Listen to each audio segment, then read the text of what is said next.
The hunting horn sounded across the frost-laden grounds of Thornwood Hall, and Drystan Mercer, Duke of Ravenmoor, wished he had never accepted the crown's invitation. He dismounted his horse in the gravel courtyard, boots crunching against the frozen earth. The estate sprawled before him, all honey-colored stone and climbing ivy, exactly the sort of genteel country house that hosted royal hunts and endless tedious conversation. Smoke curled from a dozen chimneys, and the windows gleamed with candlelight against the gray December sky. He had attended dozens of gatherings like this one. This one should have been no different. Then she stepped through the front doors. Carenza Whitaker stood framed in the entrance, wearing deep green velvet that matched the winter pines behind the manor. Her dark hair was pinned up in an elaborate arrangement that exposed the graceful line of her neck, and her expression, when she saw him, went from polished hostess to frozen shock in the span of a single heartbeat. Drystan felt the ground shift beneath him. The breath left his lungs as if he had been struck. 6 years. 6 years since he had last seen her face, last heard her voice, last watched her walk away from him at the Ashworth ball, with her spine straight and her eyes blazing with fury and hurt. She had called him heartless. He had called her naive. Neither of them had spoken since, and he had told himself 1,000 times that it was better that way. Looking at her now, he knew he had been lying to himself. Every letter left unwritten, every invitation declined because she might be there. Every night spent staring at the ceiling of his empty chambers, wondering what might have been. All of it had been cowardice dressed up as indifference. Your Grace. Her voice was perfectly controlled, perfectly cold, betraying nothing of the shock he had seen flash across her features. She descended the steps with the kind of measured grace that suggested she was imagining pushing him into the ornamental pond. We were not informed you would be attending. Lady Carenza, he matched her tone precisely, though his pulse hammered against his throat. I wasn't informed you would be hosting. It is my estate now. Something flickered in her dark eyes, there and gone too quickly to name. My father passed 18 months ago. Thornwood Hall belongs to me. He had known about Lord Whitaker's death, had sent the appropriate condolences through the appropriate channels, penning words that felt hollow even as he wrote them. What he had not known, what no one had thought to mention, was that Carenza had inherited the estate outright, that she had taken over its management single-handedly, that she had somehow convinced the crown to hold the annual winter hunt on her grounds. The Carenza he remembered had been a debutante, all silk gowns and dance cards. This woman standing before him was something else entirely. My condolences, he said stiffly. Your father was a good man. Yes, he was. The implication hung in the air between them, sharp as winter frost. Unlike you. Other guests were arriving behind him. Drystan could hear the clatter of carriages, the murmur of voices, and the organized chaos of a major social event beginning. He should move, should allow her to greet her other guests, should find his assigned rooms, and avoid her for the next 5 days, as any sensible man would do. But his feet remained planted on the gravel, as if roots had grown through his boots. I can have my man prepare my carriage, he said quietly. Make my excuses to the prince. And insult the crown by departing before the hunt begins? Her smile was sharp enough to draw blood, and he remembered suddenly how much he had always loved that smile, even when it was aimed at him like a weapon. I think not, Your Grace.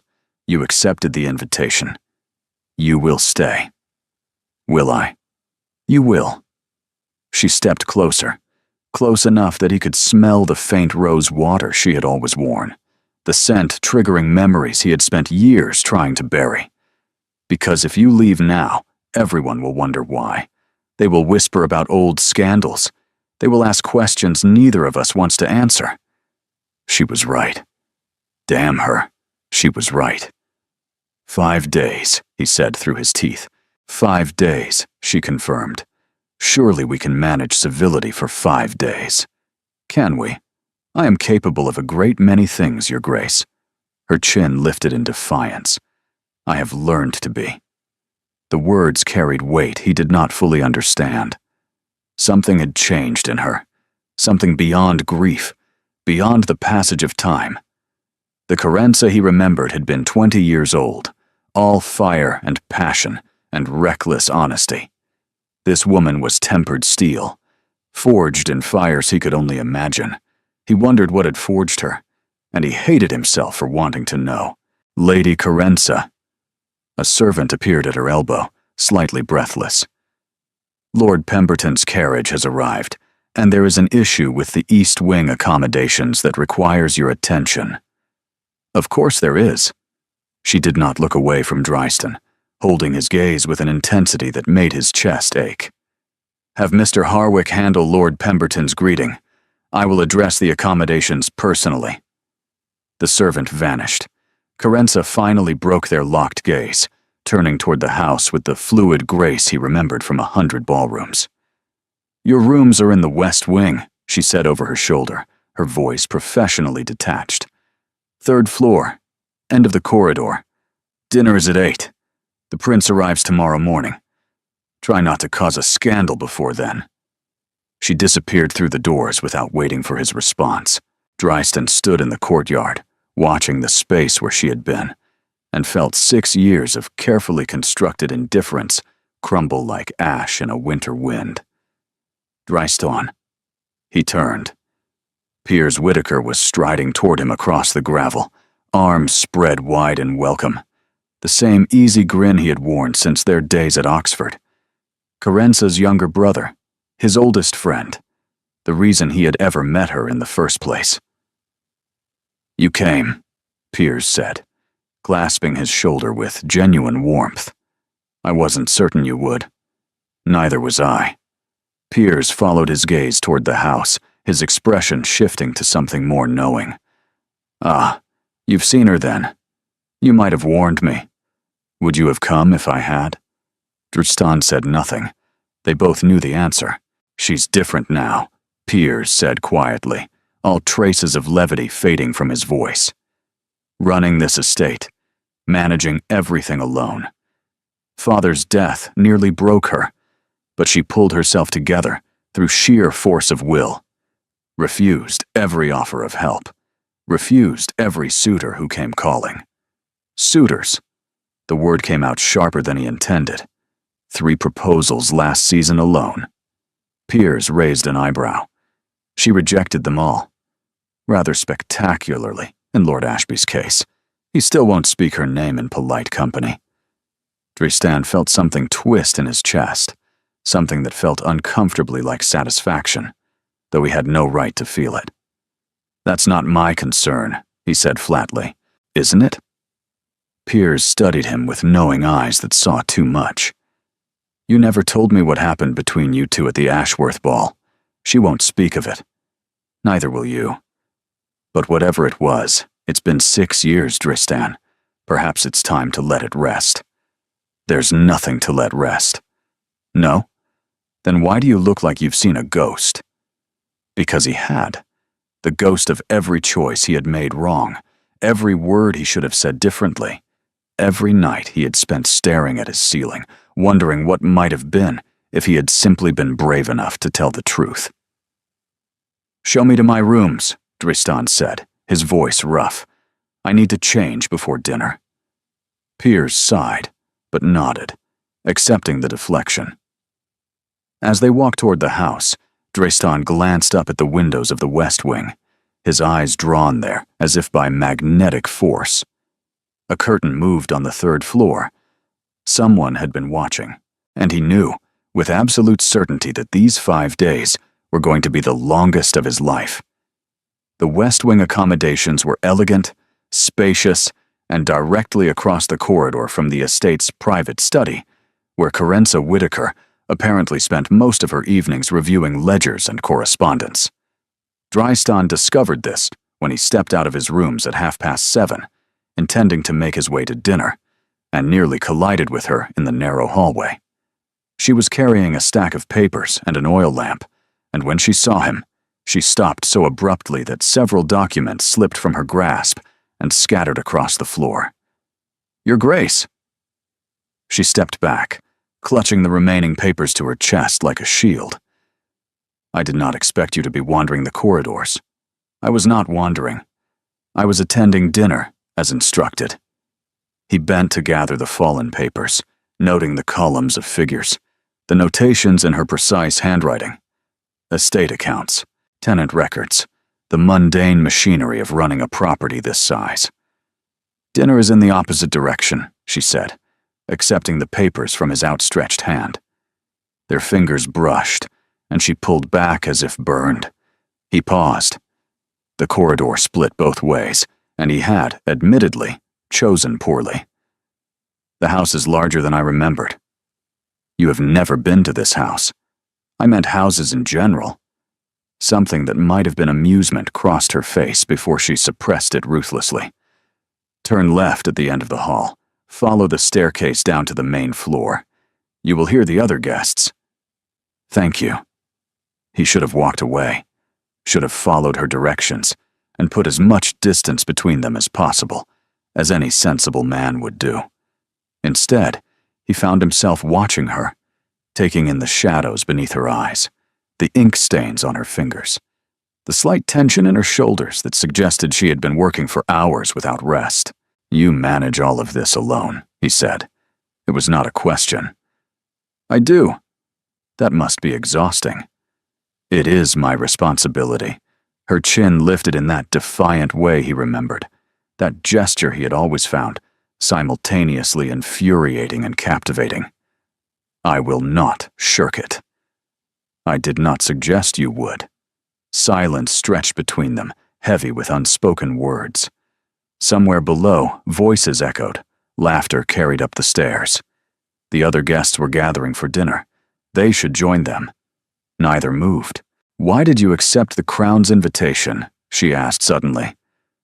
"You hate these events. You always have. I remember you complaining about them endlessly to peers." "The prince requested my attendance specifically. Refusing would have been impolitic." "Since when do you care about politics?" "Since I became Duke." The words came out harsher than he intended, edged with old grief. "My father died 4 years ago, Lady Carenza. Circumstances change. Responsibilities shift. I am not the man I was at the Ashworth ball." Her expression shifted, something softening behind her careful mask. "Neither am I the woman I was." "I noticed." They stared at each other across the narrow corridor. The air between them felt charged, electric, like the moment before a storm breaks. The candlelight from her lamp cast dancing shadows across the walls, and Drystan found himself cataloging the changes 6 years had wrought, the new sharpness in her cheekbones, the confidence in her bearing, the weariness she tried so hard to hide. "We should go to dinner," she said finally, her voice slightly unsteady. "Yes." Still, neither moved. "Lady Carenza." A servant appeared at the far end of the corridor, breathless from running. "There's been an incident. Lord Carstone's rooms have flooded. The pipes in the east wing have burst from the cold." Carenza closed her eyes briefly, drawing a steadying breath. "How bad?" "3 rooms affected, my lady. Lord Carstone, Sir Hamish, and the Duke of Ravenmore's valet quarters." Drystan stiffened. "My valet's quarters?" "The water damage is significant, Your Grace. We will need to relocate your man and your belongings immediately." Carenza was already moving, all efficiency and command, the weary woman of moments ago replaced by a decisive leader. "Have Mrs. Pritchard prepare the reserve rooms in the north wing. Move Lord Carstone and Sir Hamish immediately. As for the Duke's arrangements," she trailed off, calculating logistics with visible frustration. "The north wing is full with the prince's advance party. The east wing is damaged. The south wing houses the female guests." "I can share with Piers," Drystan offered. "Piers is already sharing with Lord Hatherwick. The hunting party exceeded our expected numbers by a considerable margin." She pressed her fingers to her temples, and he saw the exhaustion she had been hiding crack through. There is only one solution. Your valet will take the servants' quarters in the attic. Your belongings will be moved to the blue room. Which is where? She did not meet his eyes. Adjacent to mine. There is a connecting door, but it locks from both sides. The servant looked between them nervously. Drystan felt his pulse quicken, despite his best efforts at composure. That seems inappropriate, he said carefully. It is inappropriate. It is also the only option, unless you wish to sleep in the stables. Her voice was clipped, professional, betraying nothing. The blue room has its own entrance from the main corridor. No one need know it connects to my chambers. We will simply be neighbors for the duration of the hunt. Neighbors. 5 days, Your Grace. Surely you can manage 5 days of proximity without causing a scandal. She was throwing his own words back at him, or rather, her words to him, repurposed. He should refuse, should insist on alternative arrangements, no matter how inconvenient. Should do anything other than agree to sleep 10 feet from the woman he had spent 6 years trying desperately to forget. Fine, he heard himself say. The blue room will suffice. Relief and something else, something he could not name, crossed her face. I will have your things moved within the hour. Now, we truly must go to dinner. The other guests will talk if we arrive together. Will they not talk regardless? Not if we are careful. She straightened her shoulders, becoming the perfect hostess once more, every trace of vulnerability hidden away. You go first. I will follow in 10 minutes.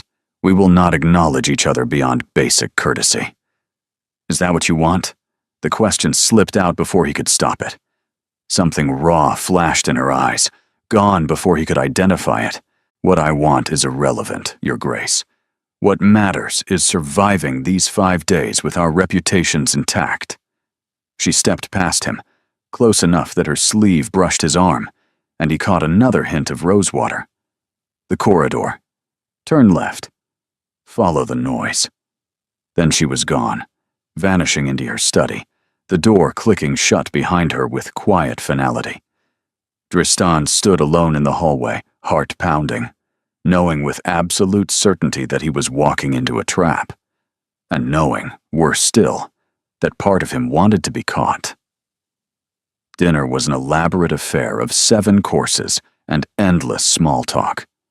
Drystan sat at the far end of the table from Carenza, as protocol demanded, but he felt her presence like a brand against his skin, aware of her every movement, even when he wasn't looking directly at her. She was magnificent. There was no other word for it. She commanded the table with effortless grace, guiding conversation away from dangerous topics, smoothing tensions between rival guests, ensuring that every glass was filled and every ego properly stroked. The girl he had known 6 years ago had been clever and quick-witted. This woman was formidable. She's quite something, isn't she? Drystan turned. The man beside him was perhaps 30, fair-haired and handsome in an obvious practiced way, with the sort of smile that suggested he knew exactly how attractive he was and expected everyone else to acknowledge it. Forgive me. Godric Hale, Viscount Ashbury. The man extended his hand with studied elegance. I don't believe we've been introduced. Drystan Mercer. Ravenmore. Ah, the elusive Duke. Hale's smile sharpened with interest. I've heard stories about you. None of them complimentary, I'm afraid. I wouldn't expect them to be. Hale laughed, though his eyes remained calculating, assessing. I appreciate a man who doesn't bother with false modesty. Tell me, how do you know our lovely hostess? Her brother and I were at Oxford together. Ah, yes, Piers. Hale glanced down the table toward where Piers was engaged in animated conversation with a red-haired woman. Good man, terrible card player. But I meant how you know Lady Carenza specifically. Drystan kept his expression carefully neutral. We have met at social functions over the years. Have you? Hale's tone suggested he knew more than he was saying. Curious. When I asked her about you earlier, she went quite pale. I assumed there was history between you. You assume incorrectly. Do I? Hale leaned closer, lowering his voice to a conspiratorial murmur. You see, I have particular interest in Lady Carenza. I intend to make her an offer before this hunt concludes.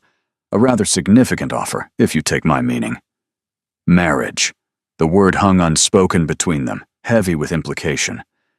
I wish you luck, Drystan said flatly. Do you? How generous. Hale's smile didn't waver. Though I confess, I'm surprised you have no objection, given the way you've been watching her all evening. I have not been watching her. Your Grace, you've barely looked at anything else. Hale reached for his wineglass with deliberate casualness. I recognize the signs of a man with unfinished business. Whatever happened between you and Lady Carenza, it clearly isn't resolved. Drystan's jaw flexed. There is nothing between Lady Carenza and myself. Then you won't mind if I pursue her. I am neither her keeper nor her brother. Your pursuit is none of my concern. Excellent. Hale raised his glass in a mock toast. Then, we understand each other. The courses continued. Drystan ate mechanically, tasting nothing, his attention fixed on Hale's every movement. The man was charming, attentive, directing his considerable social skills toward Carenza whenever the conversation allowed. She responded with polite disinterest, but Hale was persistent, undeterred by her lack of encouragement. By dessert, Drystan's hands were clenched beneath the table. Careful, Piers murmured, appearing at his side as the guests began to rise. You look ready to challenge Hale to a duel. Don't be absurd. I know that expression, Drystan. You wore it at Oxford whenever someone touched your things without permission. Piers lowered his voice further. She's not yours to protect. I'm not protecting anyone. No? Then why have you been glaring at Hale like he insulted your mother? Before Drystan could respond, a commotion erupted near the drawing room doors. Voices raised in excitement, then concern. A woman gasped. What's happened? Carenza's voice cut through the noise, calm but commanding. A footman rushed forward, his face pale. My lady, there's been an accident. Lord Pemberton's carriage. It overturned on the south road coming from the village. His lordship is injured. The room erupted. Guests surged forward, demanding details. Carenza began issuing orders with military precision, sending servants for the physician, directing footmen to prepare a recovery room, organizing the chaos with practiced efficiency. In the confusion, Drystan noticed Hale moving toward her, positioning himself at her side, ready to offer assistance, ready to make himself indispensable. Something snapped inside him. Drystan crossed the room in 4 strides, reaching Carenza before Hale could. What do you need? She looked up at him, startled by his sudden proximity. Your Grace, this isn't... Tell me what you need. I have experience with injuries. Military training. It wasn't a lie. He had served briefly with the cavalry before his father's death, forced him home to assume the title. He had seen wounds, treated them when necessary, held dying men's hands when nothing more could be done.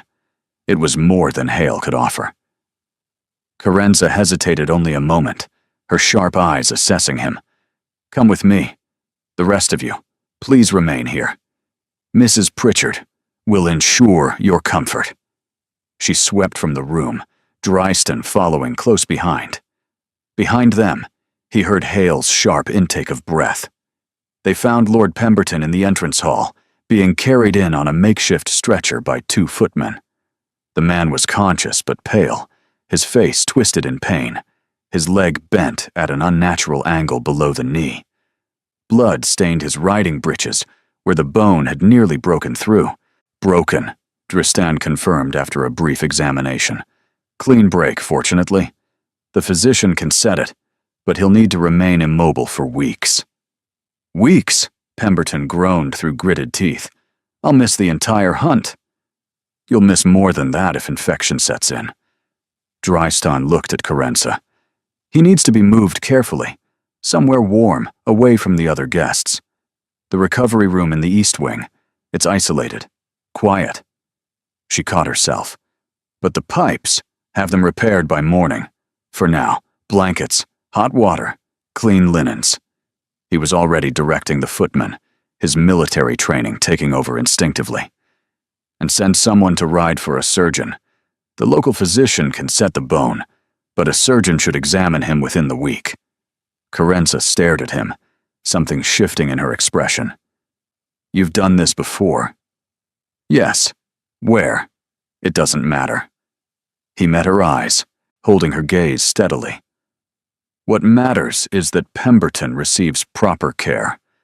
Let me help.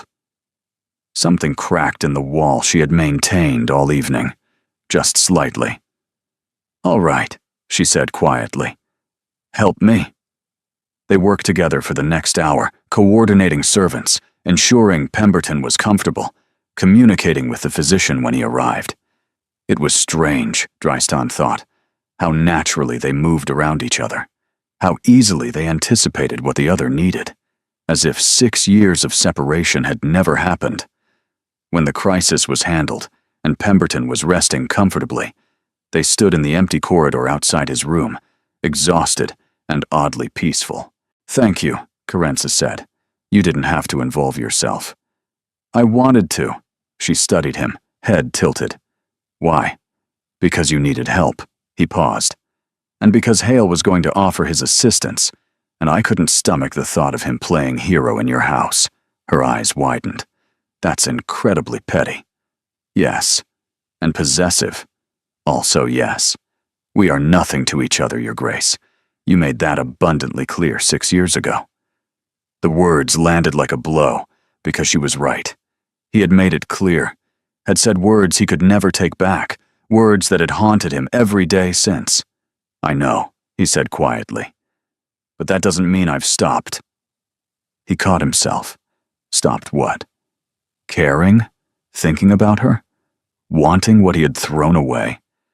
Stopped what? She pressed, her voice barely above a whisper. The corridor was empty. The house was quiet. They were alone, truly alone, for the first time since his arrival. Nothing. He stepped back. Forget I said anything. Good night, Lady Carenza. He turned to leave. Drystan. His name on her lips stopped him cold. She hadn't called him by his Christian name in 6 years. The connecting door, she said softly. Between our rooms. I haven't locked it yet. He turned back. She was watching him with an expression he couldn't read. Should I? The question hung between them, loaded with meaning neither of them was ready to acknowledge. Yes, he said, his voice rough. You should. He walked away before he could change his mind, feeling her gaze on his back the entire way. But when he reached his room, when he stood before the connecting door and pressed his palm against the wood, he heard nothing from the other side. No lock turning, no bolt sliding home. Just silence. And he knew, with terrifying certainty, that tomorrow would change everything. Morning came gray and cold, the sky heavy with the promise of snow. Drystan had slept poorly, his dreams filled with dark hair and sharp words, and a door that remained unlocked through the endless night. He dressed early and descended to the breakfast room, hoping to eat before the other guests stirred. Instead, he found Carenza already there, seated alone at the long table, a cup of tea cooling beside an untouched plate. She looked exhausted. The shadows beneath her eyes had deepened overnight, and there was a tension in her shoulders that suggested she had slept no better than he had. You're up early, he said from the doorway. She didn't startle, didn't even look up. I've been awake since 4. Lord Pemberton developed a fever in the night. The physician says it's not serious, but I wanted to be certain he was comfortable. You sat with him. Someone had to. He moved to the sideboard, filling a plate he didn't want.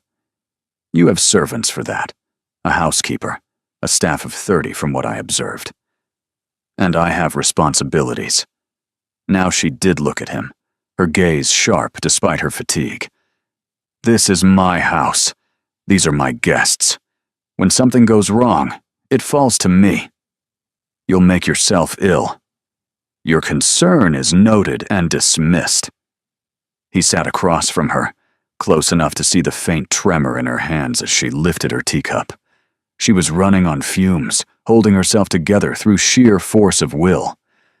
When did you last sleep properly? He asked quietly. That's none of your concern. Carenza. Her cup clattered against the saucer. Don't use my name like we're friends, like you have any right to. I'm not trying to claim rights. I'm trying to understand. He leaned forward, holding her gaze.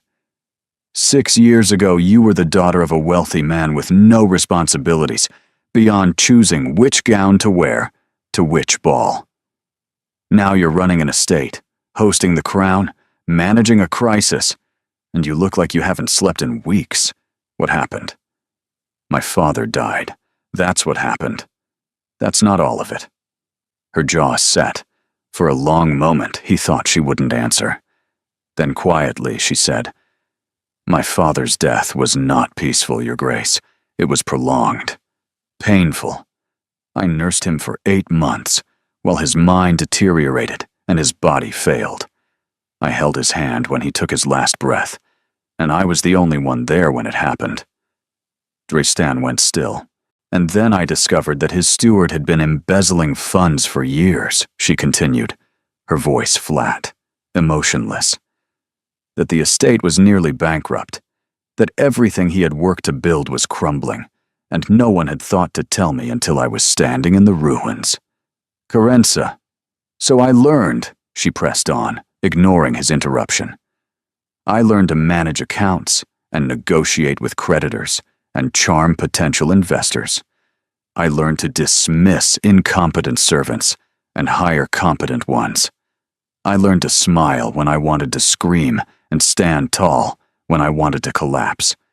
I learned to survive, Your Grace, because no one was going to do it for me. Piers was in London, drowning his grief in cards and women and anything else that would make him forget. No bitterness in her tone, just exhaustion. I don't blame him. We all cope differently, but it meant I was alone. The weight of her words settled over him like a physical burden. He thought of his own father's death, sudden and unexpected, a heart attack that had stolen the man in minutes rather than months. He had grieved, yes, but he had not watched, had not nursed, had not held vigil while someone he loved faded away piece by piece. I'm sorry, he said, and meant it with everything he had. For what? For not being there. The words came out before he could stop them, dragged from somewhere deep. For not reaching out after your father passed, for letting 6 years of silence stand between us when I should have... Should have what? Her eyes met his, dark and unreadable.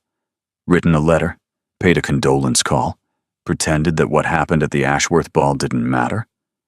What happened at the Ashworth ball was my fault.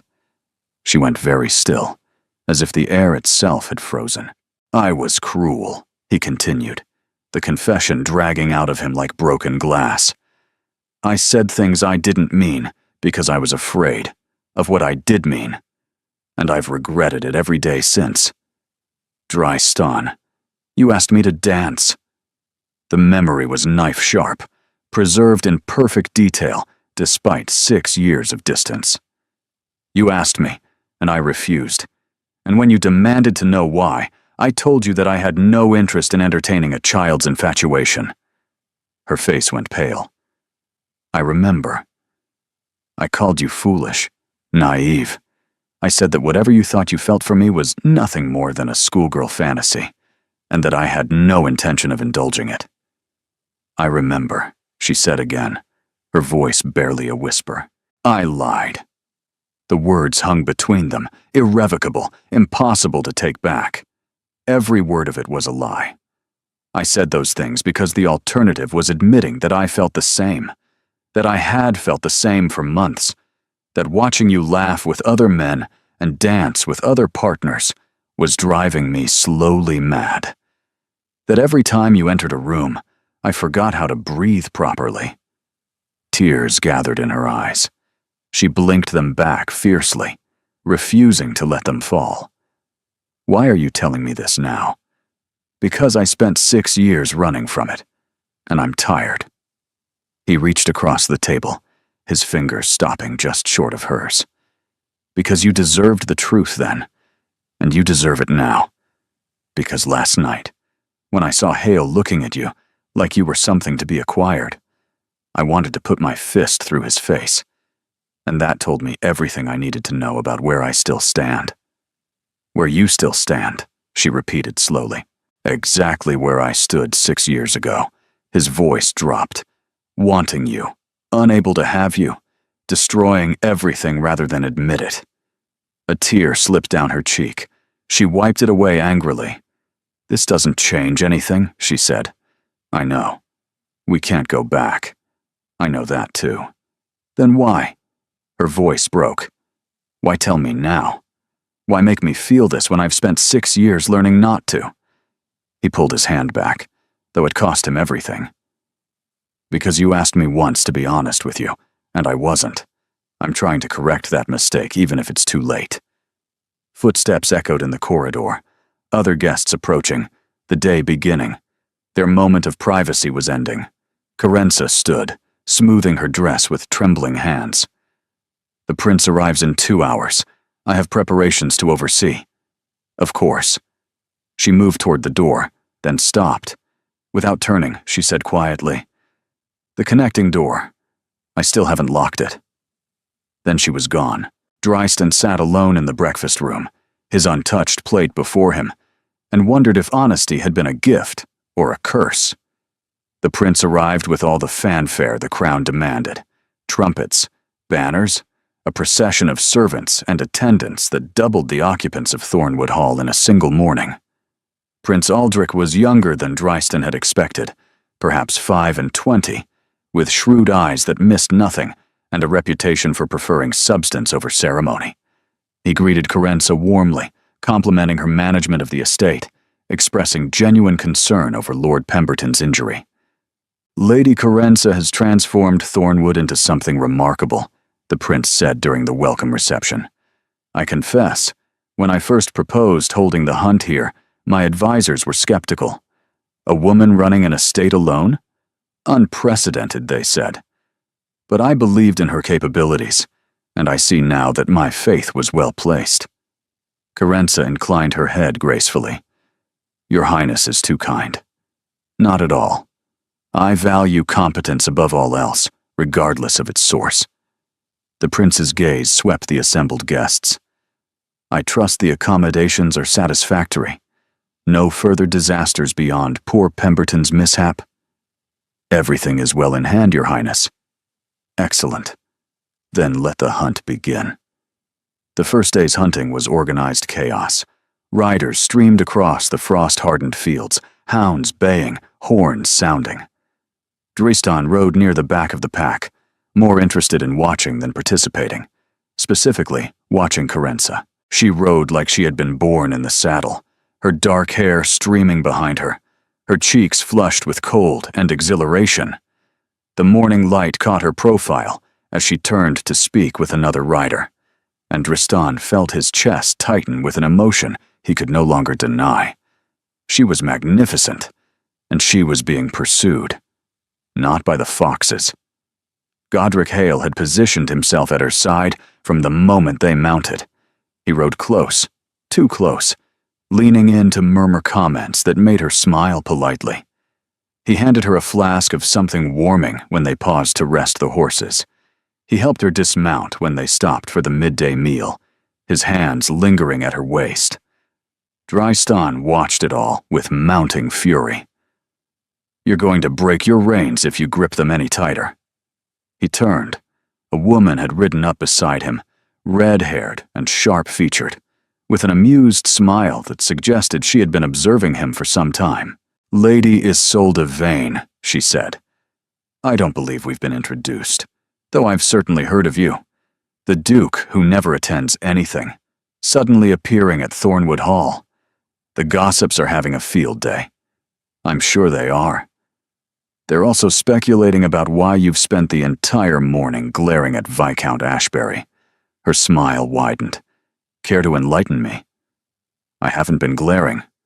Your Grace, you've been glaring so intensely, I'm surprised he hasn't burst into flames."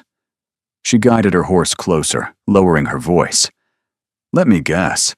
It has something to do with our lovely hostess.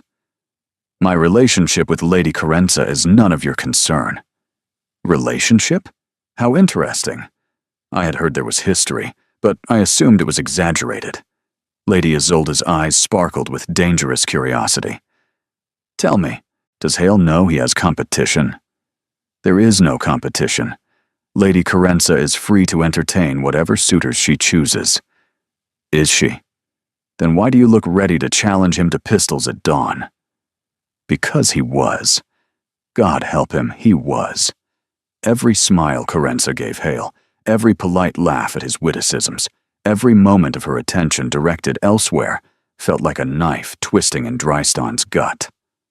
"Forgive me," he said stiffly. "I should rejoin the hunt." He spurred his horse forward, leaving Lady Isolde's knowing laughter behind. The afternoon brought fresh torment. Hale was relentless, monopolizing Carenza's attention at every opportunity. By the time they returned to Thornwood Hall, Drystan's jaw ached from clenching.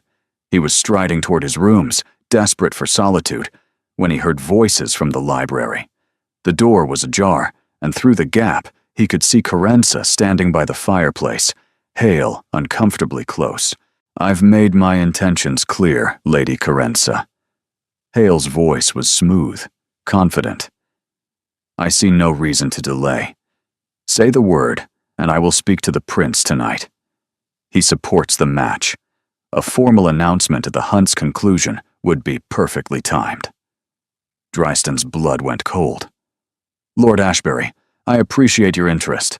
Godric, please." "Lord Ashbury." Carenza's tone cooled noticeably. "I appreciate your interest, but I have given you no encouragement. An announcement would be premature." "Premature? I've been courting you for 3 months. You've been visiting Thornwood for 3 months. That is not the same as courting." Hale's expression hardened. "You're rejecting me." "I'm asking for time." "Time?" He laughed, though there was no humor in it.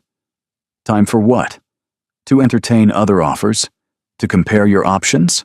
His voice dropped dangerously. "Or time to determine whether the Duke of Ravenmore is still available?" Silence. "Oh yes, I've noticed the way he watches you, the way you watch him." Hale moved closer, and Carenza stepped back, her spine hitting the mantelpiece. "There's history there, isn't there?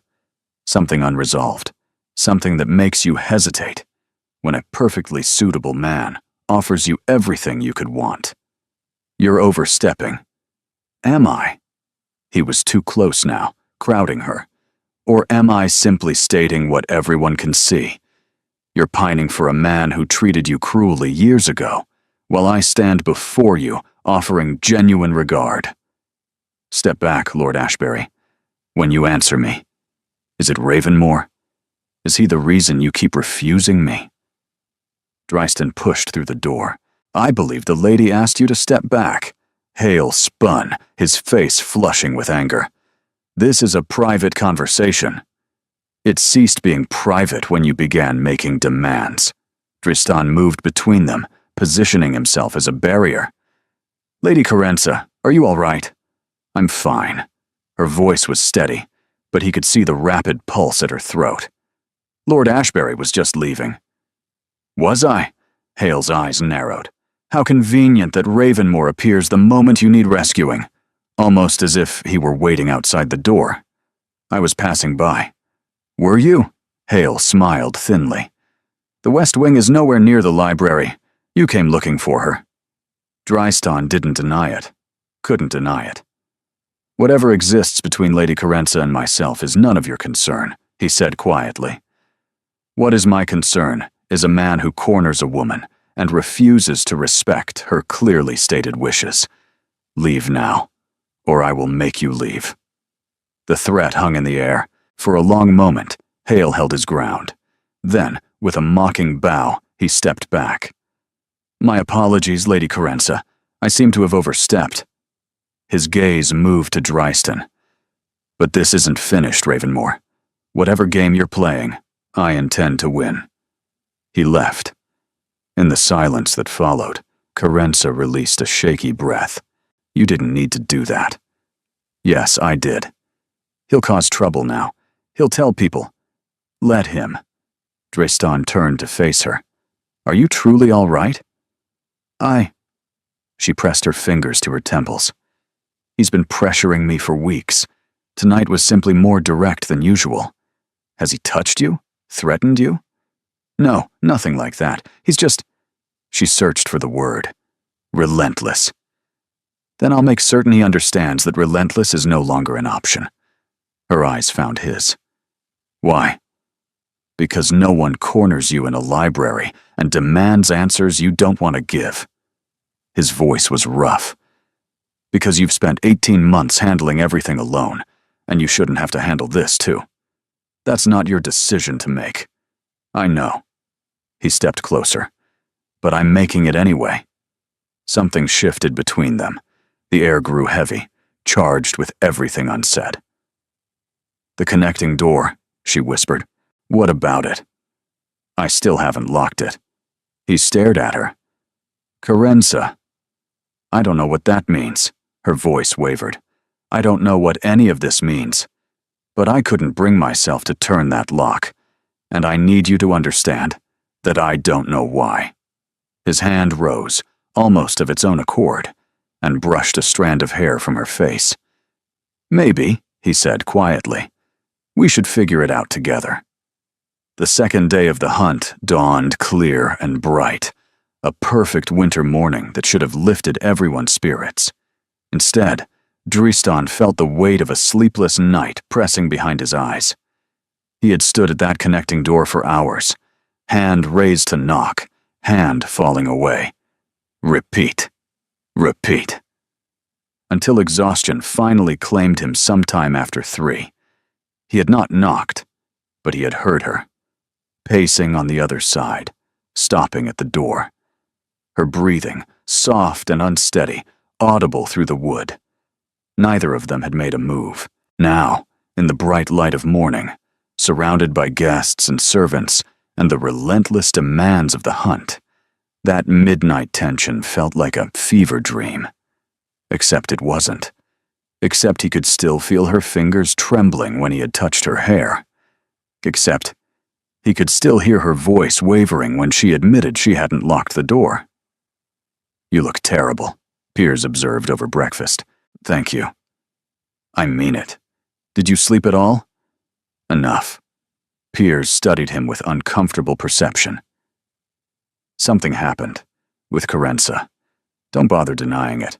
I saw Hale this morning, and he was in a foul mood, muttering about interference and inappropriate attachments. What did you do? I stopped him from pressuring your sister in the library. Piers went still. Pressuring her how? He was demanding an answer to his proposal, cornered her by the fireplace, refused to step back when she asked. That bastard. Piers's hands clenched. I'll kill him. Get in line. Drystan lowered his voice. But we need to be careful. Hale has the prince's ear, and he's clearly willing to cause trouble. If he spreads rumors about Carenza and me, are there rumors to spread? The question hung between them. I don't know what there is, Drystan admitted. I know what I feel. I know what I said to her yesterday. But I don't know where we stand, and I don't want to presume. What did you say to her? The truth, about the Ashworth ball, about why I said those things, about... He stopped. About everything. Piers exhaled slowly. Finally. You're not surprised.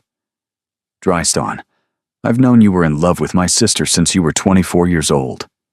Piers shook his head. I've been waiting 6 years for you to admit it. You never said anything. It wasn't my place. And frankly, after what you said to her at that ball, I wasn't sure you deserved the chance. He met Drystan's eyes. But I've watched her these past 18 months. I've seen how hard she's worked, how much she's sacrificed. And I've seen her reject every suitor who came calling, including men far more suitable than Hale. Why did she reject them? I think you know why. Before Drestan could respond, the hunting horn sounded. Guests began streaming toward the stables, the day's activities demanding attention. Be careful, Piers said quietly, with her heart and with Hale. Neither situation will end well if you make mistakes. The hunt was a blur. Drystan rode mechanically, following the pack without truly participating, his attention fixed on Carenza. She was avoiding Hale. The change was obvious to anyone watching closely. Where yesterday she had tolerated his presence with polite disinterest, today she actively evaded him, positioning herself near other guests, engaging in conversations that excluded him. Hale noticed. His expression grew darker as the morning progressed. By midday, the tension was palpable. The hunting party stopped to rest near a frozen lake, servants distributing warm drinks and cold meat. Drystan positioned himself near Carenza, close enough to intervene if Hale approached, but far enough to avoid obvious impropriety. You're hovering, she murmured without looking at him. I'm standing. You're hovering protectively while pretending to admire the scenery. It's not subtle. I wasn't trying to be subtle. Her lips twitched, almost a smile. Hale is watching us. Good. It's not good. He'll tell people. Let him. Now she did look at him. You keep saying that. But you don't understand what's at stake. My reputation is already precarious. A woman running an estate alone, hosting hunts, refusing proposals. Society tolerates it because I've given them no scandal. If Hale suggests there's something between us, then we give them something else to talk about. She frowned. What do you mean? He stepped closer, deliberately visible to anyone watching. I mean that Hale's weapon is implication, the suggestion that you're rejecting him for someone inappropriate. But what if the alternative wasn't inappropriate at all? I don't understand. What if, Dristan said carefully, the Duke of Ravenmore was openly courting you? What if his attentions were public, sanctioned, and entirely proper? What would Hale have to gossip about then? Her breath caught. You're suggesting a courtship, public and official. His heart pounded, but he kept his voice steady. It would silence the rumors, protect your reputation, and give Hale no ammunition. That's not. We can't. Why not? Because it would be a lie. Her voice dropped to a whisper. Because pretending to court me while actually what? She couldn't answer. Neither could he, because they both knew the truth. It wouldn't be pretending. Not anymore. Lady Carenza. Lady Isolde appeared at her elbow, all sharp smiles and sharper observations. The prince is asking for you. Something about tomorrow's arrangements. Of course. Carenza stepped away from Dristan, her composure sliding back into place like armor. Excuse me, Your Grace. She walked toward the prince's party, her spine straight and her head high. But Dristan saw the slight tremor in her hands. That was quite the intimate conversation, Lady Isolde observed, remaining at his side. We were discussing hunting strategies. Were you?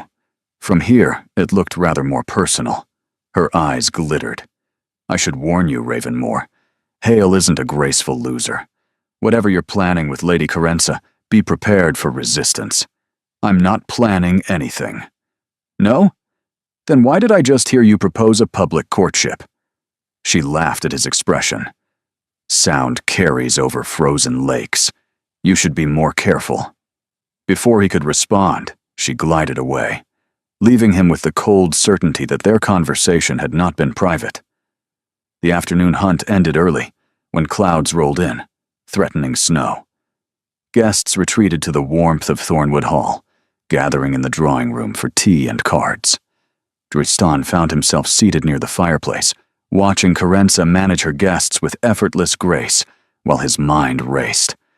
Lady Isolde knew about his proposal, which meant others would know soon. The gossip would spread, mutate, and become something neither he nor Carenza could control, unless they controlled it first. He was still calculating options when Carenza appeared at his side. "Walk with me," she murmured. "The gallery. 5 minutes." She drifted away before he could respond. 5 minutes later, Dristan slipped from the drawing room and made his way to the portrait gallery on the second floor. Carenza was already there, standing before a painting of her father, her arms wrapped around herself. "Lady Isolde spoke to me," she said without preamble. "She knows what you proposed."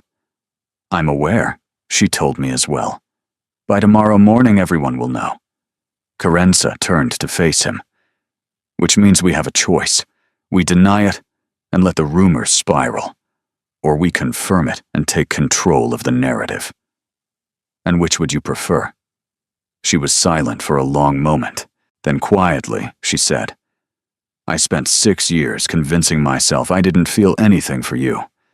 6 years telling myself that what happened at the Ashworth ball was proof of your true character.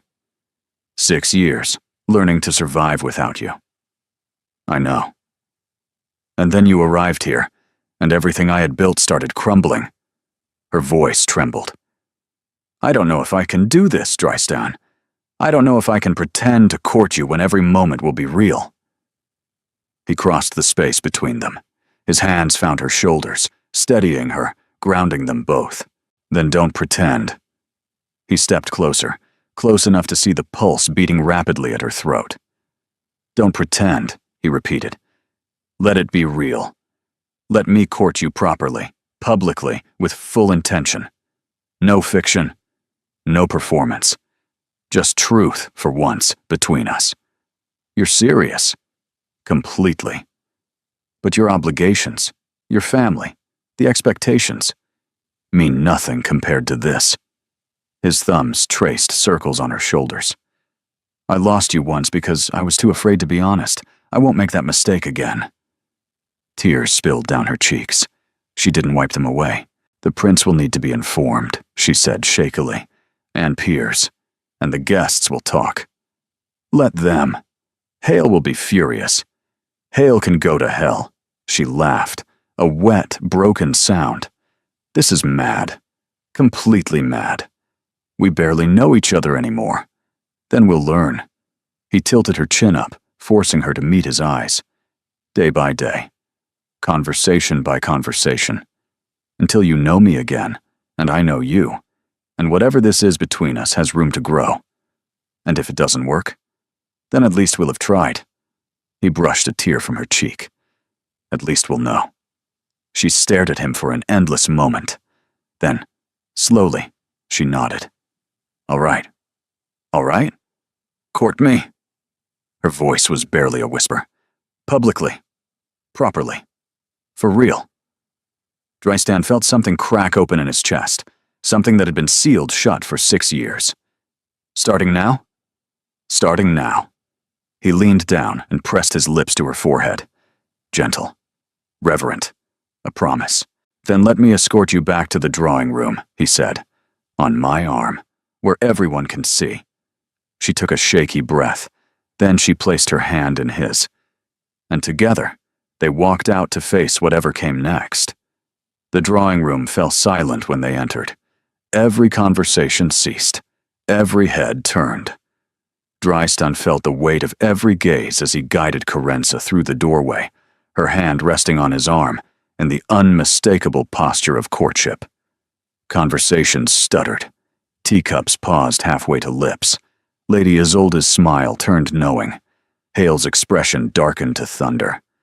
"Well," Piers said loudly, breaking the tension, "it's about bloody time." Nervous laughter rippled through the room. The spell broke. Conversations resumed, though now they carried an undercurrent of speculation and whispered commentary. The prince rose from his chair, crossing to meet them. His eyes moved between Drystan and Carenza with sharp assessment. Ravenmore. Lady Carenza. His voice was carefully neutral. I wasn't aware there was an understanding between you. It's recent, Your Highness. Drystan kept his tone steady. Very recent. But I felt it appropriate to make my intentions known publicly, rather than allow rumor to precede fact. How refreshingly direct. The prince studied Carenza. And you, Lady Carenza, is this arrangement to your satisfaction? It is, Your Highness. Her voice didn't waver, though Drystan could feel the tension in her fingers. The Duke and I have known each other for many years. Recent circumstances have simply clarified what was perhaps always present. Poetic. The prince's lips curved in what might have been approval. I approve. A strong alliance between Thornwood and Ravenmore would benefit the crown considerably. You have my blessing to continue your courtship. He returned to his seat, and the room exhaled collectively. But Hale was already moving. How convenient, he said, loud enough for nearby guests to hear. The elusive Duke suddenly discovers romantic interest in a woman he's ignored for 6 years. One might almost think it was arranged. Lord Ashbury. Drystan's voice dropped to ice. I would choose my next words very carefully. Would you? Hale's smile was razor thin. Because from where I stand, this looks remarkably like a man staking a claim on property he has no right to. Property? Carenza stepped forward, her eyes blazing. I am no one's property, Lord Ashbury. Not yours, not his, not anyone's. Of course not. Forgive my poor choice of words. Hale's tone dripped false contrition. I merely meant that the timing seemed suspicious. 3 days ago you barely acknowledged each other. Now you're publicly courting. What changed? I fail to see how that concerns you, Drystan said. It concerns me because I've been courting Lady Carenza for months, because I offered her a respectable match, a title, a future, and she refused me. Hale's mask slipped, revealing the bitterness beneath. Then you arrive, and suddenly she's receptive. One wonders what you offered that I couldn't. The implication hung in the air like poison. That's enough. Piers materialized at Carenza's side, his easy manner gone cold. You're speaking about my sister, Hale. Another word, and we'll settle this outside. Peace, gentlemen. The prince's voice cut through the tension with royal authority. Lord Ashbury, your disappointment is understandable, but Lady Carenza is free to accept whatever suitor she chooses. I suggest you accept that gracefully. Hale's jaw worked. For a moment, Drystan thought he might push further. Then, with a stiff bow, he retreated. My apologies, Your Highness. Lady Carenza, I spoke out of turn. He stalked from the room. The evening proceeded, but the atmosphere remained charged. Drystan stayed close to Carenza, hyper-aware of whispers and glances following them. By the time the guests began retiring, exhaustion pulled at both of them. That could have gone better, Carenza murmured as they climbed the stairs to the west wing. It could have gone worse. Could it? She laughed tiredly. Hale all but accused us of impropriety in front of the prince. By tomorrow, half the guests will be speculating about what exactly happened in the library. Let them speculate. The prince approved our courtship. That's what matters. They reached the corridor where their rooms waited. The connecting door hung between them, unspoken, but impossible to ignore. I should retire, Carenza said quietly. Tomorrow will be long. Yes. Neither moved. Drystan. Her voice was barely a whisper. What you said in the gallery, about this being real, did you mean it? Every word. And what happens when the hunt ends? When you return to Ravenmore and I remain here? How does a courtship survive 200 miles of distance? Letters, visits, whatever it takes. He stepped closer. I've wasted 6 years, Carenza. I don't intend to waste another day.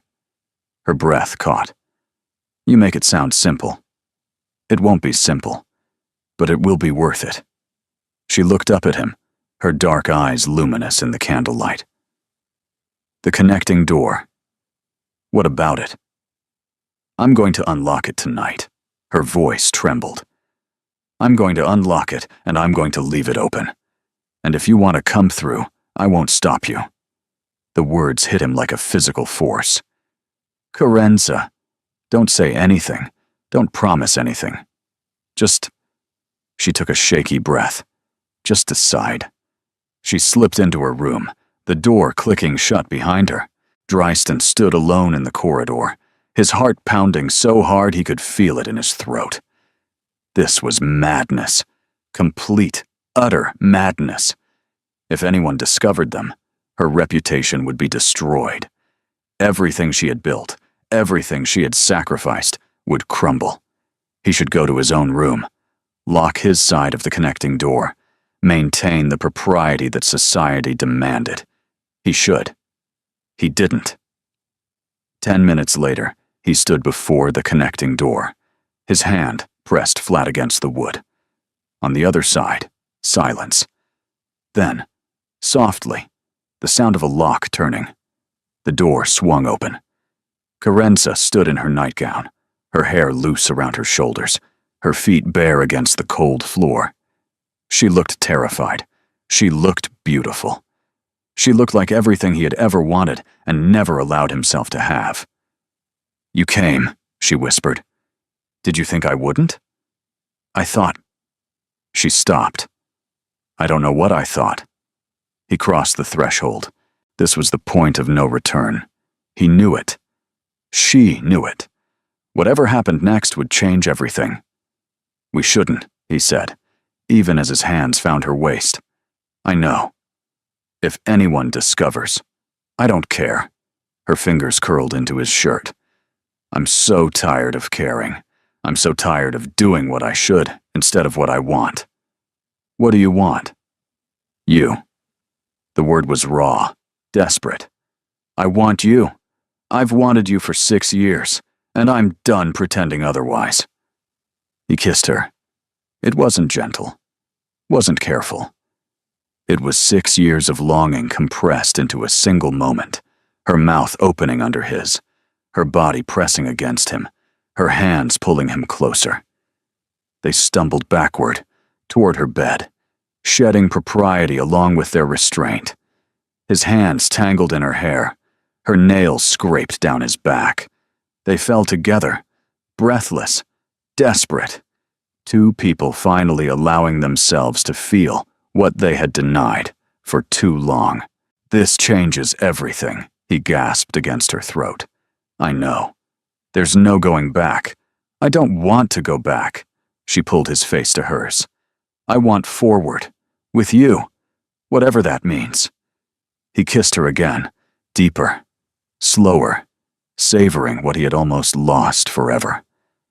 And when they finally surrendered to each other completely, when all the barriers crumbled, and there was nothing between them but skin and heat and the terrible, wonderful knowledge that this couldn't last, Drystan knew with absolute certainty that he would never let her go again.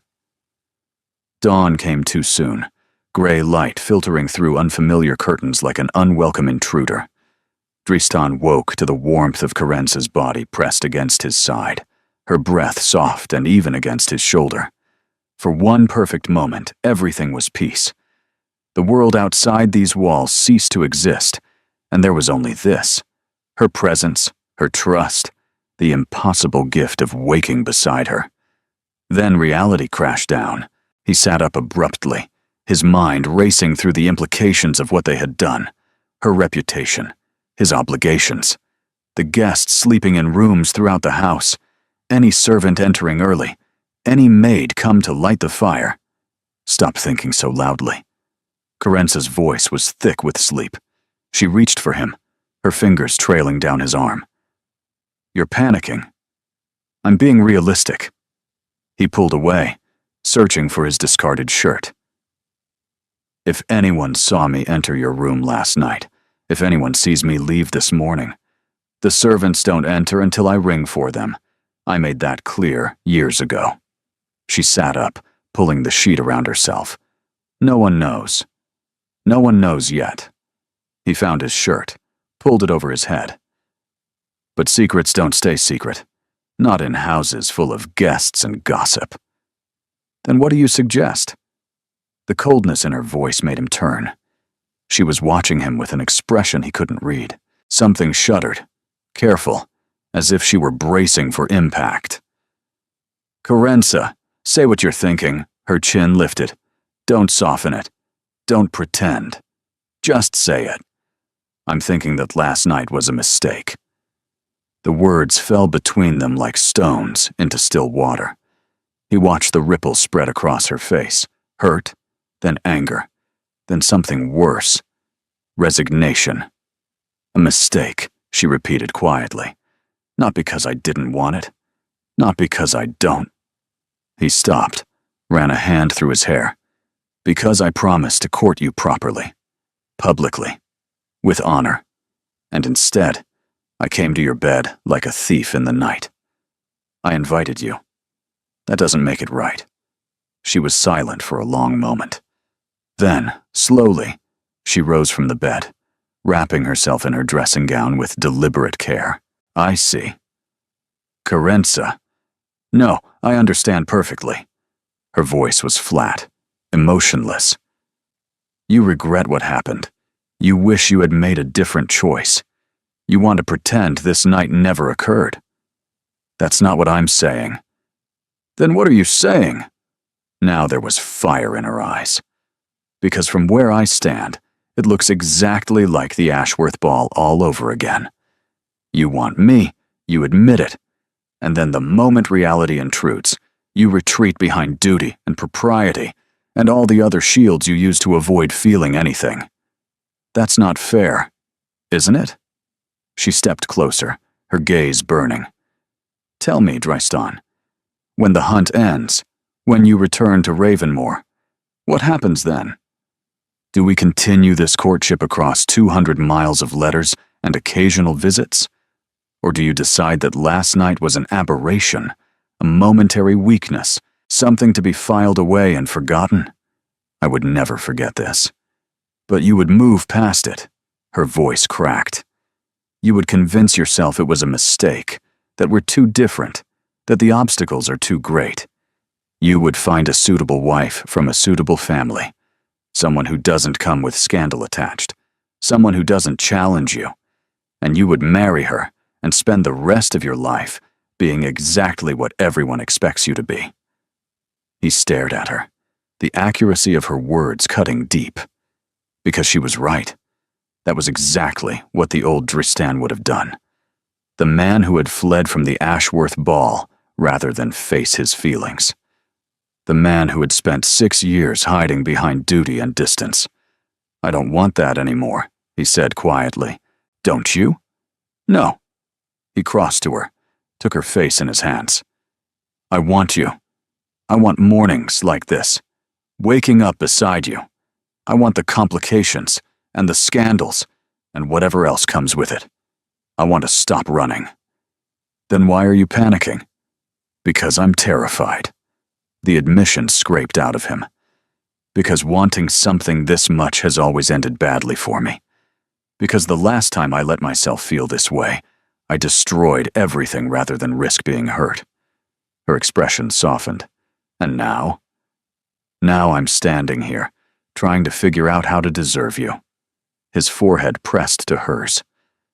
"Trying to find a way to make this work that doesn't ruin everything you've built. What if I don't care about what I've built? You should care. This estate, your reputation, your independence. You fought for all of it. I won't be the reason you lose it." She pulled back slightly. "So what do you propose? That we do this properly?" He took a steadying breath. "I'll return to my room through the connecting door.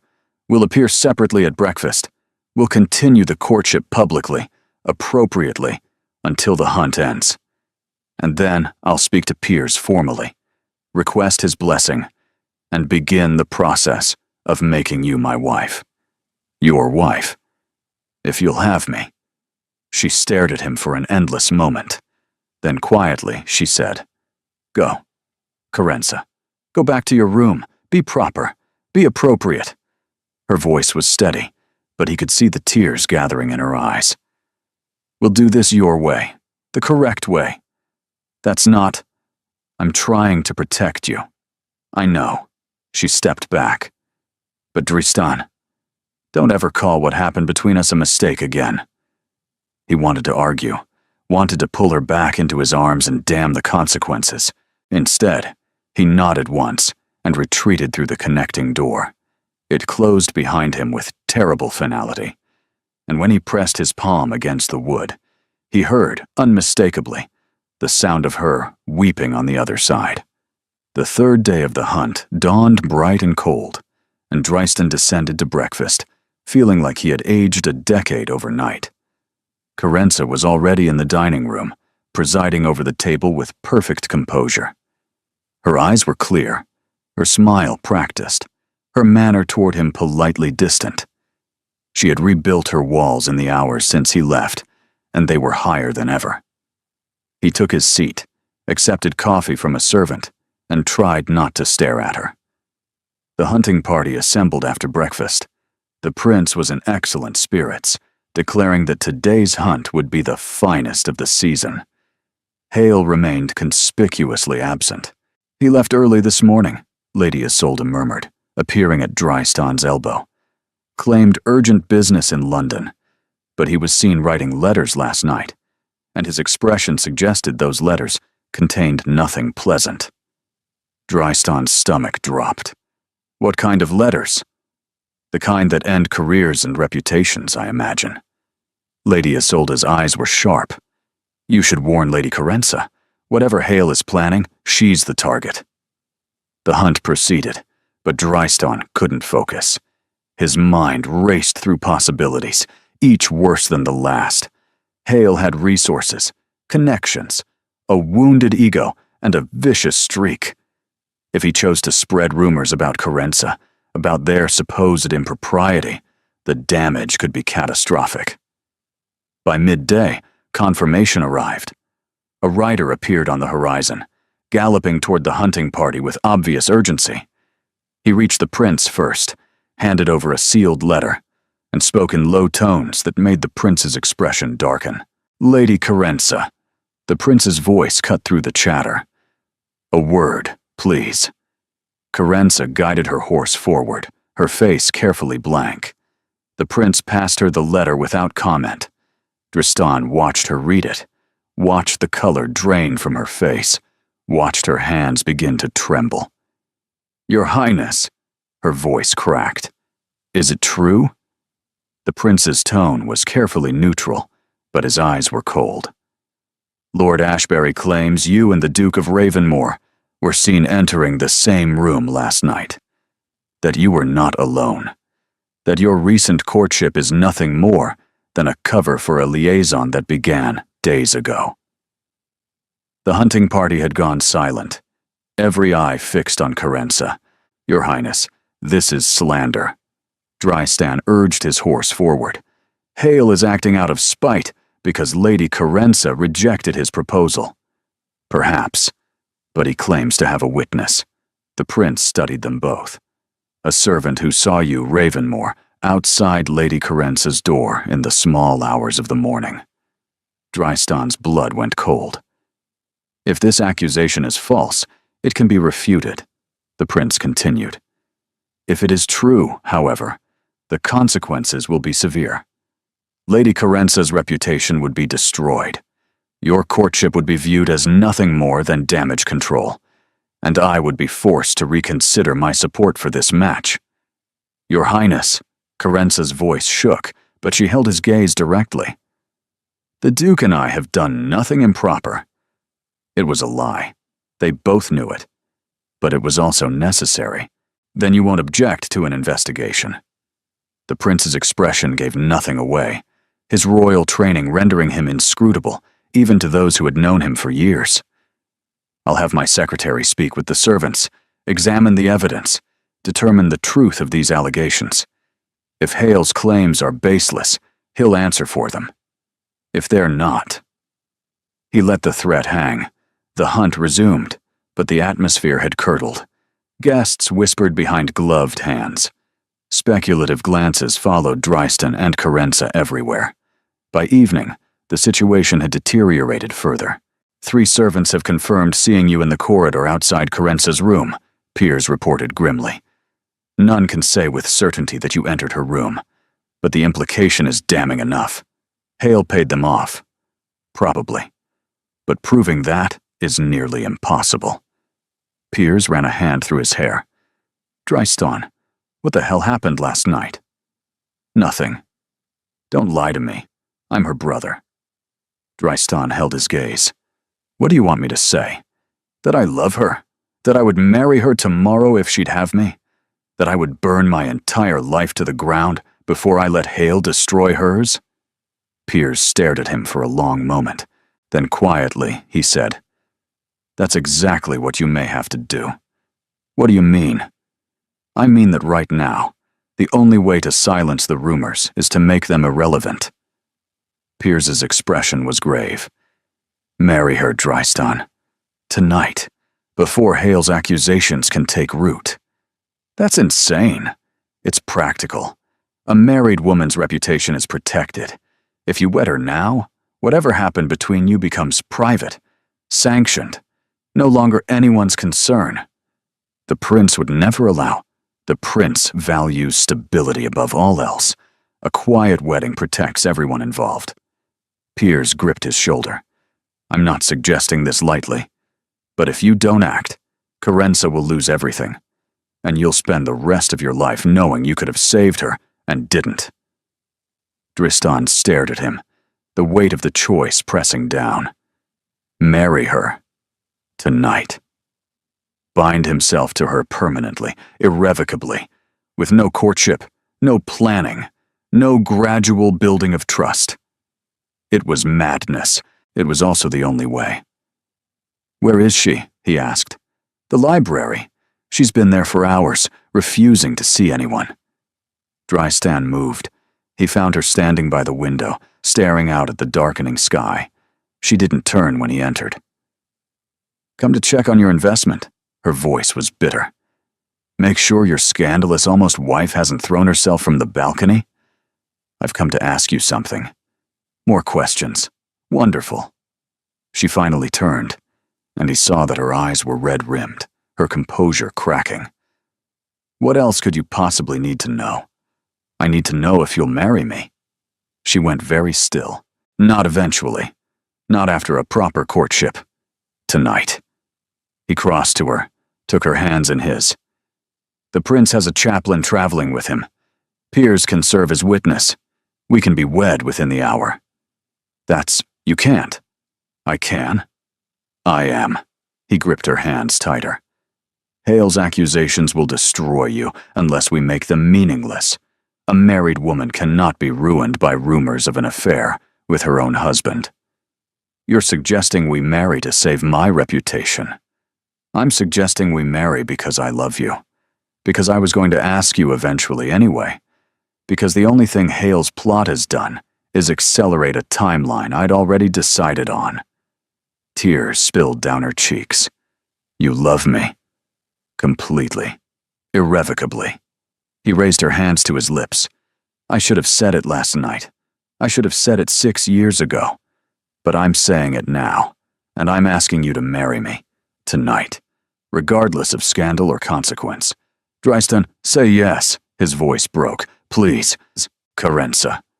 Let me fight for you. Let me prove that I'm not the man who ran away at the Ashworth ball. Let me be worthy of you.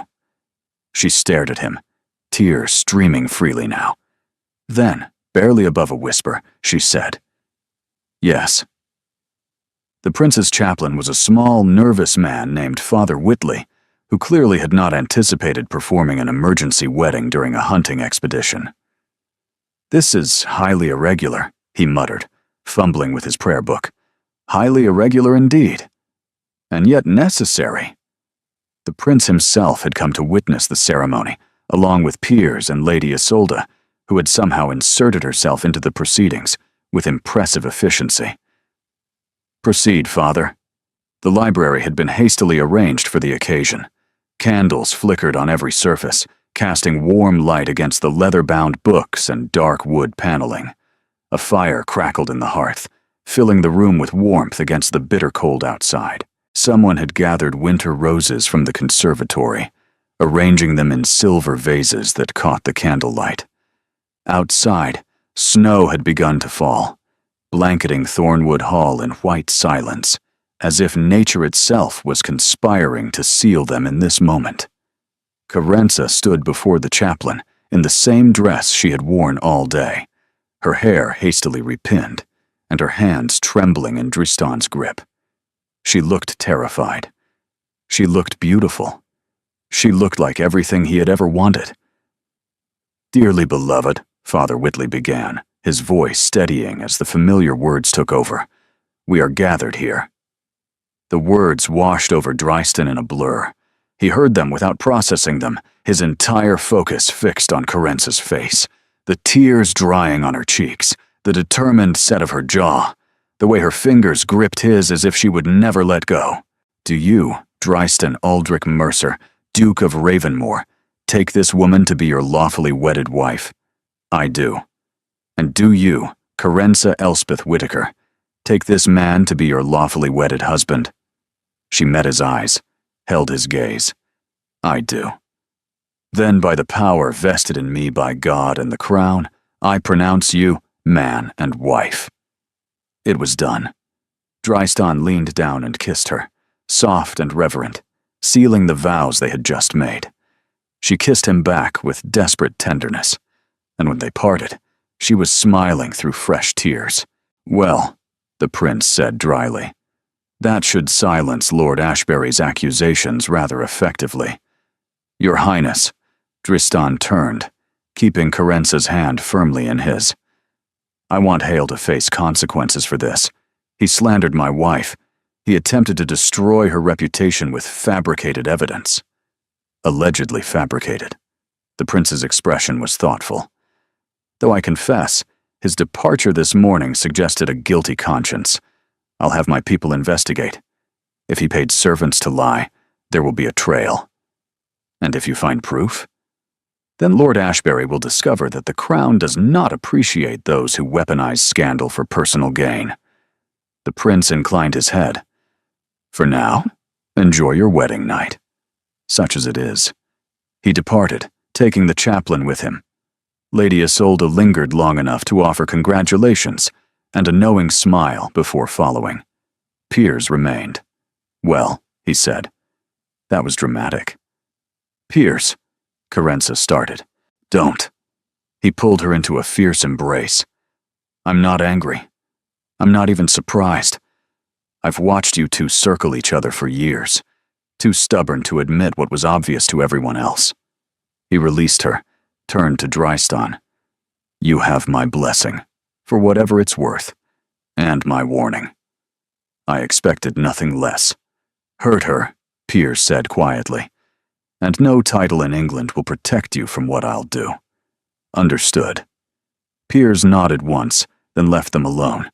The library fell silent. The fire crackled. Snow continued to fall outside the windows. "We're married," Carenza said slowly, as if testing the words. "We are. An hour ago, I thought my life was over, that Hale had destroyed everything." She laughed, slightly hysterical. "Now, I'm a duchess. Does that bother you?" "It terrifies me." She held his gaze. "I've been alone for so long, relied on no one but myself. The idea of being tied to someone else, of depending on them, of trusting them with everything. I know." He pulled her closer. "I feel the same fear. But I've learned something these past few days." "What?" "That being alone isn't strength. It's just survival." His forehead pressed to hers. "I don't want to survive anymore, Carenza. I want to live. With you." She was crying again, but differently now. Not from fear or grief, but from something brighter. Relief, perhaps. Or hope. "I love you," she whispered. "I've loved you for 6 years, even when I hated you for breaking my heart." Even when I told myself I was over you. Even when I convinced myself that what I felt was just foolish infatuation. It wasn't foolish. No. She smiled through her tears. It was the truest thing I've ever felt. He kissed her again, deeper this time, and she melted into him with a sigh that sounded like surrender. Like homecoming. We should go upstairs, she murmured against his mouth. The guests will expect us to disappear for a while. Will they? It's our wedding night, such as it is. She echoed the prince's words with a wry smile. Though I believe we've already had our wedding night, technically speaking. That was before vows. He traced her jawline with his thumb. This will be different. Different how? You'll see. He took her hand and led her from the library, up the stairs, past the curious gazes of servants and the knowing smiles of guests who had already heard the news. Word traveled fast in country houses. Their rooms waited at the end of the corridor.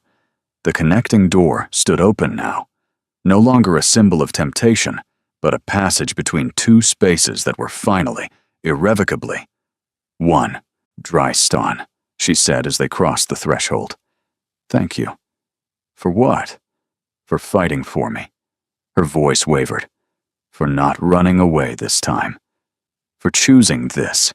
Choosing us, even when it was terrifying. You're worth the terror. He closed the door behind them. You're worth everything. She pulled him toward the bed, and this time there was no guilt, no fear of discovery, no morning after regret waiting in the wings. There was only the two of them, finally free to love each other without barriers. And when they came together, it was with the knowledge that whatever came next, they would face it together. The news of their marriage spread through the hunting party by morning, reached London by afternoon, and had become the scandal of the season by nightfall. The Duke of Ravenmore, one of England's most eligible bachelors, married in secret to a woman of lesser rank during a snowstorm. The gossips hardly knew where to begin. Drystan received the first letter from his mother before breakfast had concluded. It was 3 pages of barely contained fury, demanding explanations, threatening consequences, insisting that he return to Ravenmore immediately to discuss this disastrous decision. She's not pleased, he observed, passing the letter to Carenza. I imagine not. Carenza scanned the contents, her expression unreadable. She calls me a fortune hunter of the most brazen variety. How charming.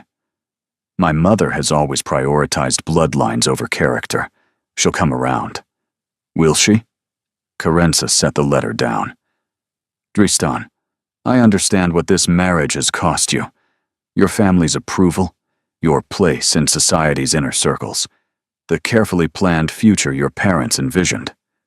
None of which I wanted. That doesn't make the loss less real. She held his gaze. Are you certain you won't regret this? In a year or 10, when the scandal has faded, and you're left with the consequences? The consequences being married to the woman I love? He took her hand. I'll survive. The hunting party concluded that afternoon. Guests departed with varying degrees of warmth, some offering genuine congratulations, others barely concealing their disapproval. Lord Pemberton, still recovering from his broken leg, sent word that he was grateful for their care during his convalescence and wished them every happiness. The prince left last, pulling Drystan aside for a private word. You've made a bold choice, Ravenmore. I've made the only choice that mattered. Perhaps, the prince studied him. I'll tell you what I told Lord Ashbury before his hasty departure. The crown values loyalty, discretion, and courage. You've demonstrated all 3 this week. That will not be forgotten. And Hale is being investigated as we speak. The prince's smile turned cold. I suspect his business dealings will prove as unsavory as his personal conduct. By spring, the Ashbury title may be significantly diminished. It was a small comfort, but comfort nonetheless. The weeks that followed were challenging. Letters arrived daily from disapproving relatives, former allies, who suddenly discovered prior commitments, society matrons who found reasons to exclude the new Duchess of Ravenmore from their gatherings. Carenza bore it with characteristic grace. "They'll come around," she said one evening, sorting through yet another stack of declined invitations. Or they won't. Either way, I refuse to measure my worth by their acceptance. You shouldn't have to deal with this at all. I chose this. She looked up at him. I chose you, knowing full well what it would cost. I don't regret it for a moment. He crossed to her, pulled her from her chair, and kissed her soundly. "What was that for?" she asked breathlessly. "For being you, for being stronger than anyone I've ever known." He cupped her face in his hands. "For making me better, simply by existing." Flatterer. Truth-teller. He kissed her again, softer this time. "Come to bed. The letters can wait." "The letters can burn, for all I care." She smiled against his mouth. "But yes, bed sounds preferable." Spring arrived slowly, melting the snow and bringing with it unexpected changes. Hale's investigation revealed a web of financial improprieties that resulted in his quiet exile to the continent. The servants who had testified against Carenza recanted their statements, claiming coercion. The scandal, deprived of fuel, sputtered and died. More surprising was the thaw from Dristan's family.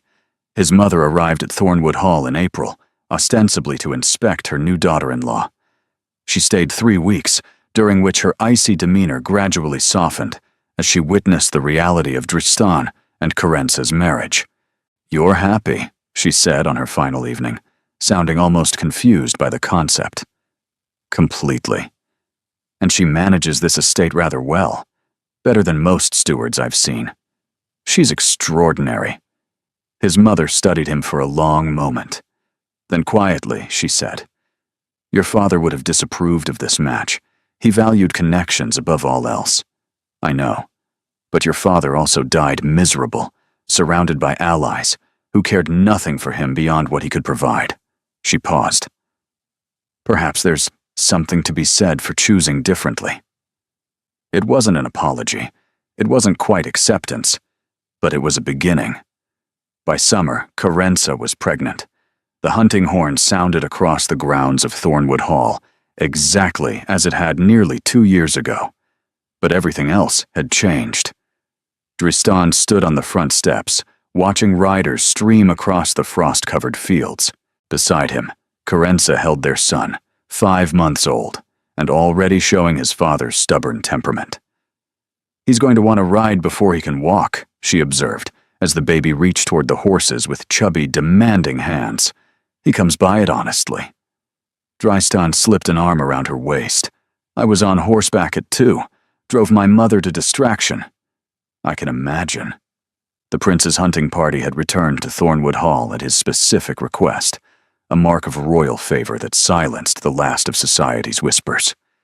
This time, there were no accusations, no scandals, and no desperate midnight decisions. Just a celebration of what had emerged from the chaos of that first gathering. A marriage that had defied expectation and flourished despite every obstacle placed in its path. "Do you ever think about it?" Carenza asked quietly. "How different things might have been?" "Sometimes." He pulled her closer. "I think about what would have happened if I hadn't come to the hunt, if I had refused the prince's invitation. You would have married someone appropriate, someone your mother approved of. I would have been miserable." He pressed a kiss to her temple. "I would have spent my entire life wondering what might have been if I had just been brave enough to choose you. But you were brave." She turned in his arms, careful not to jostle the baby. Eventually, he smiled. It only took 6 years, and a catastrophic snowstorm, and a public scandal, and an emergency wedding." When you say it like that, it sounds almost romantic. It was romantic, in a disastrous, complicated, utterly impractical way. She laughed, the sound bright and free, and he thought, as he often did these days, that he had never known happiness until this moment. Piers appeared in the doorway behind them. "The prince is asking for you both, something about a toast." "Of course." Carenza handed the baby to his waiting nurse. "We'll be right there." But she lingered for a moment, her hand finding Dristan's. "Thank you," she said softly. "For what?" "For coming back." She squeezed his fingers. "For the hunt. For me. For everything that came after. I would do it all again." He brought her hand to his lips. "Every difficult conversation, every sleepless night, every disapproving letter. All of it. 1,000 times over. Even the scandal? Especially the scandal," he grinned. "It made for an excellent story." She swatted his arm, but she was smiling. "You're impossible." "I'm yours." He pulled her toward the door. "Completely, irrevocably yours." They entered the great hall together, where guests had gathered around the prince's raised glass. The room fell silent as they appeared. The Duke and Duchess of Ravenmore, the couple whose unlikely union had become the season's most talked-about success. "A toast," the prince declared, "to our gracious hosts, to the Duke and Duchess of Ravenmore, who have proven that the best matches are not always the most expected ones. May your happiness continue for many years to come." Glasses raised throughout the hall. Cheers echoed off the ancient walls, filling the room with warmth and celebration. And Drystan, standing beside the woman he had loved for 6 years and nearly lost forever, felt the last of his old fears dissolve. Some choices were truly worth fighting for. Some loves were worth every sacrifice. And some storms, it turned out, were exactly what was needed to bring two people home to each other at last.